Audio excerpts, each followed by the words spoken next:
ছেলের মা মানে আমার ওষুধ খাওয়াইছে, যদি আমার বাচ্চা কাচ্চা হয়ে যায় তার জন্য উনি আমার ওষুধ খাওয়াইছে। আমার বলছে যে আমি যেন এগুলো কারো কাছে আবার না প্রকাশ করি।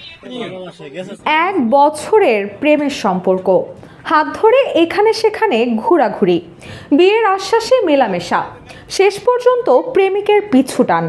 থানায় গিয়েও লাভ হয়নি। আদালতে শরণাপন্ন হন বাবা, তাতেও দৃশ্যত কোনো ফল আসেনি। অবশেষে নিজের সম্মান আর অস্তিত্বের লড়াইয়ের প্রশ্নে বিষের বোতল হাতে প্রেমিকের বাড়ির সামনে হাজির হয়েছে প্রেমিকা। অবস্থান করতে গিয়ে সেখানেও লাঞ্ছনার শিকার। খবর পেয়ে কিশোরীর বাবাও ছুটে আসে। পুলিশের হস্তক্ষেপে বিষয়টির সমাধানের চেষ্টা। এই ঘটনা ঘটে গত 6 ফেব্রুয়ারি বিকালে ব্রাহ্মণবাড়িয়ার আখাউড়া উপজেলার মোগরা ইউনিয়নের বাউতলা গ্রামে। প্রেমিকা অবস্থান নেওয়ার পর প্রেমিকের বাড়িতে থাকা লোকজন পালিয়ে যায়। তবে অন্যান্য স্বজনরা এসে অবস্থানরত প্রেমিকাকে নানাভাবে হুমকি ধামকি দেয়। রান্নায় আমার ভালোবাসা Jamuna gas stove. Jamuna gas stove, আধুনিক, নিরাপদ ও দীর্ঘস্থায়ী। বাউতলা গ্রামের ওই কিশোরী জানায়, প্রতিবেশী রেদওয়ান ইসলাম তানভীর ওরফে রাব্বির সঙ্গে তার 1 বছরের প্রেমের সম্পর্ক।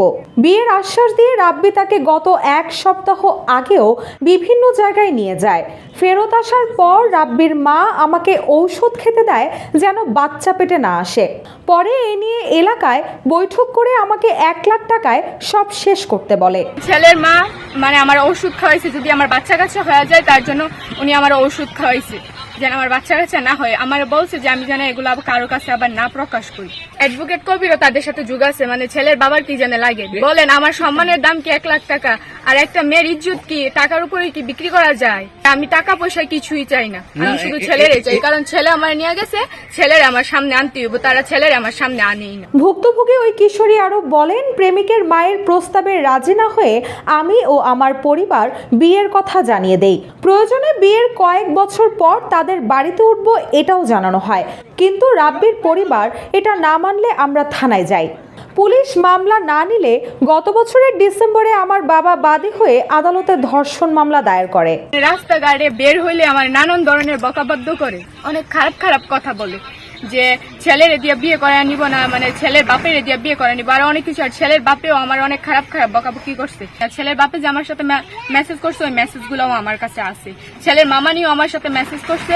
তবে ছেলের মামা ইয়ার মাহমুদ এসব বিষয়ে উল্টো অভিযোগ করে বলেন, ছেলে ও মেয়ে তাদের ইচ্ছাতেই বাইরে ঘোরাঘুরি করে, এখানে ধর্ষণের কোনো ঘটনা ঘটেনি। বিষয়টি জানাজানি হওয়ায় সবাই মিলে তাদেরকে টাকা দিয়ে দেওয়ার সিদ্ধান্ত নেয়। নিজের ইচ্ছেতে ঘোরাঘুরি করলে কেন টাকা দিতে হবে এমন প্রশ্ন তিনি এড়িয়ে গিয়ে সাংবাদিকদের ওপর ক্ষোভ প্রকাশ করেন। ছেলের চাচা মোহাম্মদ আবুল ইসলাম জানান, মেয়েটির অভিযোগ মিথ্যা। সাংবাদিকরা কেন এসব বিষয়ে জানতে এলেন এ নিয়েও তিনি ক্ষোভ প্রকাশ করেন।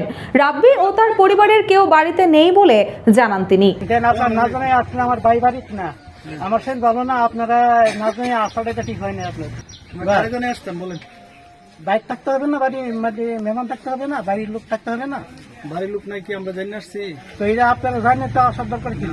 এদিকে আখাউড়া থানার অফিসার ইনচার্জ মোহাম্মদ শমিউদ্দিন জানান, খবর পেয়ে সেখানে পুলিশ যায়। মেয়েটিকে তার বাবার জিম্মায় দেওয়া হয়েছে।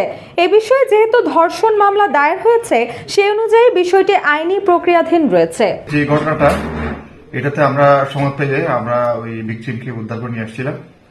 তো পরবর্তী পর্যায়ে তাদের জিজ্ঞাসা করে যেটা জানলাম যে অলরেডি ভিকটিমের বাবা বিজ্ঞ আদালতে বাদী হয়ে এই যে ভিকটিমের যে যাকে বিয়ে করার দাবিতে আজকে সেই অনশন করতেছিল, বিষ পাওয়ার চেষ্টা করতেছিল, তাকে সহ তার বাবা, তার ভাই, এদেরকে আসামি করে বিজ্ঞ আদালতে একটা মামলা করেছে। মামলাটি বিবেক তদন্তাধীন আছে বিদায় আমাদের আইনগত কোনো ব্যবস্থা নেওয়া সম্ভব হয় নাই। আমরা ভিকটিমকে তার বাবার জিম্মায় দিয়েছি এবং এটা তদন্ত সাপেক্ষে আর কি এটা নিয়ে আসবে। রুশাসুর, জয় জয় দিন।